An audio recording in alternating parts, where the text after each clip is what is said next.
मित्र सेन दयाल जी। राधे राधे।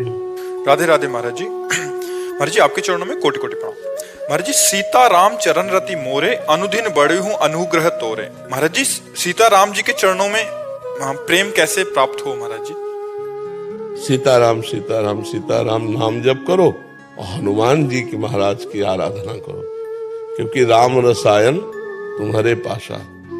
भगवान सिया राम जी का प्रेम रस हनुमान जी के पास है, वो जिसको चाहे दे सकते हैं। इसलिए हनुमान जी की आराधना करो और सीताराम नाम का जप करो और रामचरितमानस का गायन करो।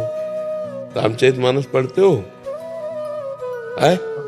नहीं, इतना पढ़ो कि नशा हो जाए, भगवान का चरित्र गायन और सुनने का नशा हो जाए। जब खाली बैठे हैं तो बस शुरू कर रहे हैं भगवान के चरित्र।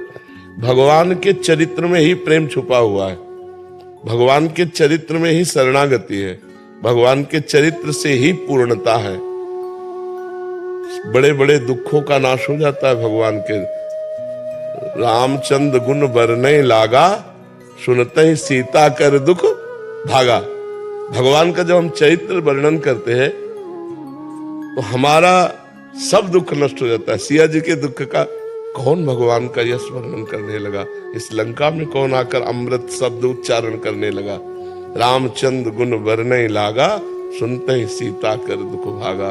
तो भगवान के पावन चरित्रों का गायन, रामचरितमानस तो सरल भाषा में वेद है। हर सिद्धांत, हर चाहे भक्ति, सांख्य योग, कर्मयोग, व्यवहार, धर्म, सब कुछ रामचरितमानस में विराजमान है।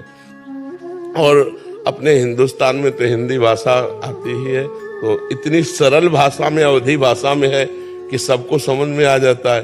तो हमें लगता है कि आप जो रामोपासक भगवान श्री राम से प्रेम प्राप्त करना चाहते हैं, उनको सीताराम नाम का जप करना चाहिए, रामचरितमानस का पाठ करना चाहिए, गायन करना चाहिए, श्रवण करना चाहिए, मनन करना चाहिए और हनुमान जी महाराज के चरणों में आश्रय रखे, क्योंकि हनुमान जी की कृपा से सिया राम के चरणों में प्रीति प्राप्त होती है।